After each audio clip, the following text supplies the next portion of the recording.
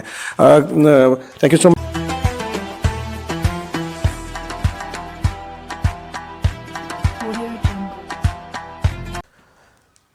تو جی ناظرین, آپ نے دیکھا کہ وہاں کا اسلامک سینٹر کیسا ہے.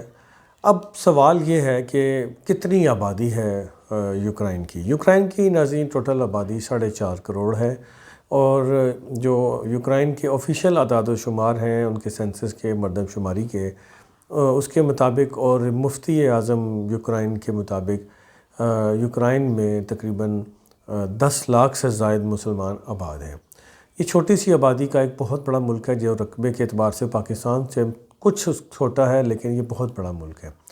ناظرین, یہاں پہ اب ایشو یہ ہے کہ یہ جو چیچین فوج آئی ہے, ہم نہیں کسی کو غلط یا ٹھیک کہتے ہیں, ہم صرف یہ کہتے ہیں کہ کیا یہ چیچین فوج مسلمان فوج مسلمانوں کو ہی مارنے کے لیے پھر آئی ہے؟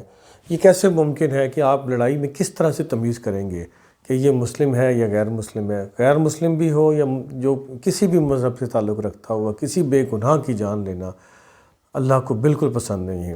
اور جو حملہ آور ہوئے ہیں, یقیناً کوئی بھی ملک کسی بھی دوسرے ملک پہ حملہ آور ہوگا تو وہ غلط ہے. اور اس سرکمسٹانسز میں جب کہ پوری دنیا نے یعنی کہ اقوام متحدہ میں یوکرائن کے حق میں جو قرارداد پاس ہوئی وہ آپ کے سامنے ہے کہ صرف 35 ممالک نے روس کی حمایت کی اور باقی پوری دنیا نے یوکرائن کی حمایت کی اور 35 ممالک نے روس کی حمایت کی. تو جب پوری دنیا یہ مانتی ہے کہ یوکرائن حق پہ ہے تو پھر ہم کیسے کہہ سکتے ہیں کہ وہ حق میں نہیں ہے؟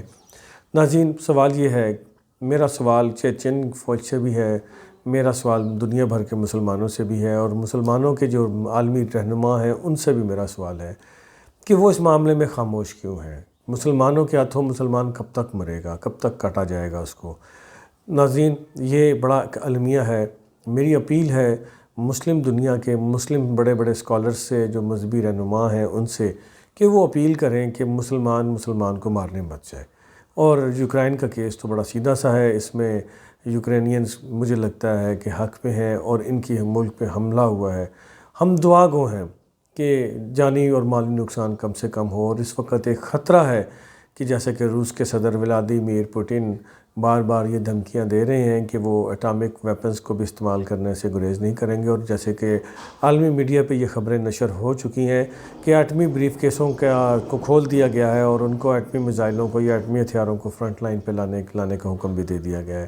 تو خدا نہ خواستہ کہ اٹامک وار ہوتی ہے تو وہ وار یقیناً یوکرینز کے لیے نہیں بلکہ ہمسایہ ممالک تمام کے لیے, اور پھر یہ تابکاری ہوا کے ذریعے دنیا کے کسی بھی کونے پہ جائے گی, اور جہاں جہاں یہ موو کرے گی وہاں لوگوں کو کینسر اور دیگر موذی امراض میں مبتلا کر کے ایڑیاں رگڑ کے مارنے پر مجبور ہو جائیں گی, کر دے گی. تو میری ریکویسٹ ہے روس سے بھی کہ خدا را وہ بھی ذرا ہوش کے ناخن لیں اور پیچھے ہٹیں. اور پوری دنیا کے مسلمانوں سے میری ریکویسٹ ہے خاص طور پہ کہ مسلمانوں سے ریکویسٹ کریں کہ وہ اس لڑائی میں حصے دار نہ بنیں, اور یوکرائن پہ جو حملہ آور ہو رہے ہیں مسلمان ان کو اس لڑائی سے دور رکھنے کی اپیل کی جائے. ناظرین, میں دعا گو ہوں کہ ہر طرف امن ہو, نہ روس کا کوئی نقصان ہو جانی, نہ یوکرائن کا جانی نقصان ہو, اور اس حملے سے پہلے جو جہاں تھا اپنی پوزیشن پہ واپس چلا جائے اور جلد از جلد سیز فائر ہو جائے. بلال ڈار کو اجازت دیجیے. اللہ تعالیٰ آپ کا اور میرا حامی ناصر ہو. السلام علیکم.